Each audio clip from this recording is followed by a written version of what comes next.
In today's video, we're going to talk about Tormenta Rampaging Run, the new for 2026 Giga Dive Coaster coming to Six Flags over Texas. So I want to first talk about my initial thoughts before the announcement came. And I was pretty excited that Six Flags was going to even build a super tall dive coaster. I've personally always wanted to ride a Giga Dive Coaster, so this would be a pretty cool experience to see how good that drop is, coming from 300 feet. All right, let's talk about the 6 world records that this ride is supposed to have. All right, so it's the tallest dive coaster at 309 feet. It has the highest 95-degree beyond vertical drop at 285 feet. It's the fastest dive coaster at 87 miles per hour.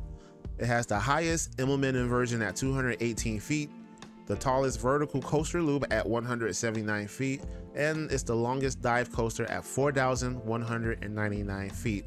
Let's talk about this layout.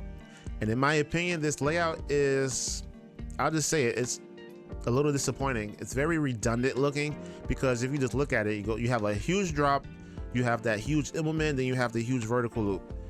How many times have B&M have done Immelmans and vertical loops? It's like, okay, granted that they haven't done too many vertical loops on a dive coaster, but every single dive coaster in North America has this pattern, first drop into an Immelman, which there's nothing wrong with that, but I feel like they could have done something a little bit different here. I feel like this ride does not have enough unique elements for me to be excited. I mean, the only thing that excites me is the height. Outside of that, it looks like the same old, same old. I feel like B&M could have done something different with 300 feet and tried something new, but I feel like they just went back to what they usually do, and honestly, that's a little disappointing. But at the same time, I do like that it's a Giga Dive, and I do like how drawn out those first 2 inversions are. Even though I'm a little disappointed of the layout, I'm still will be looking forward to riding it, because again, I never rode a Giga Dive coaster before, so it may be better than I think. Who knows? All right, so they released a POV, and we're going to look at that right now.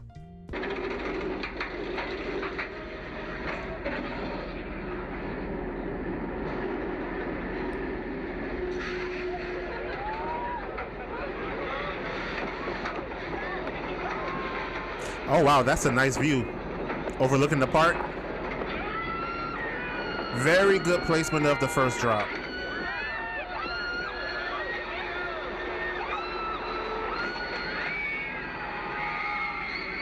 Lovely long first drop as usual. Nice drawn out Immelman. That is tall. Oh my goodness. Super big loop.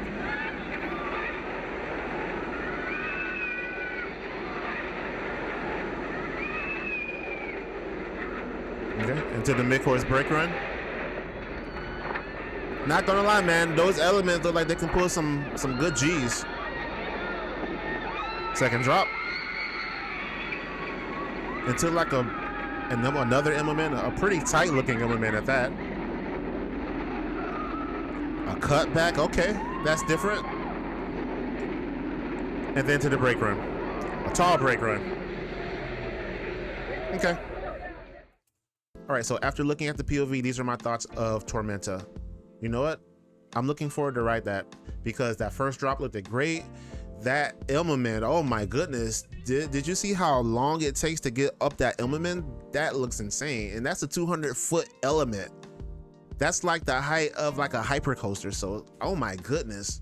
That looks very long and drawn out, but I can tell that it has a lot of G-force going until that pullout. Oh boy.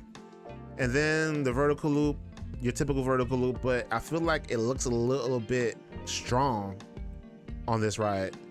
And when you're pulling from the vertical loop up to that half loop barrel roll element, again, it looks like it's pulling some really strong G's going up there. So I don't know. This may be a better ride than it looks. Who knows? The second drop, your basic non-vertical drop, and then it goes into an Immelman. Although that Immelman looks very tight. It looked like a very tight element. So again, it may be very whippy along with that cutback. So while the elements themselves are not that exciting, the way you go through those elements are. I don't know, this may be a way better ride than we're all expecting. So yeah, I'm definitely looking forward to trying this ride out. I definitely want to visit Six Flags over Texas for the first time, sometime next year. and get a ride on it. Overall, I am looking forward to it. I do like dive coasters outside of Valraven. I am not a fan of Valraven, but I do love SheiKra. Dr. Diabolical, you know, I like Dr. Diabolicals because it reminds me of a baby SheiKra. But yeah, I am a dive coaster fan, and I think I will like this ride. All right, let's talk about this thing about Tormenta not being a Giga. So it has a drop of 285 feet, but it has a height of 309 feet. From what I know, a Giga coaster is a roller coaster that has a height or a drop of 300 feet. And Tormenta does satisfy the height requirements. You know, it's 309 feet. This is literally the same argument we had with Orion, because it doesn't have, I think it's like 287 foot height, but it has a 300 foot drop. Therefore, it's a Giga coaster. In my opinion, this whole argument is stupid. As long as at least either the height or the drop is 300 feet, then it's a Giga coaster. End of story. Simple as that. So these are my thoughts of Tormenta Rampaging Run. Look forward to the ride. Congratulations to Six Flags Over Texas for getting a Giga Dive Coaster, and I definitely look forward to riding it. So tell me what you think about Tormenta in the comments below. Are you looking forward to it? Are you disappointed? And until then, I will see you next time.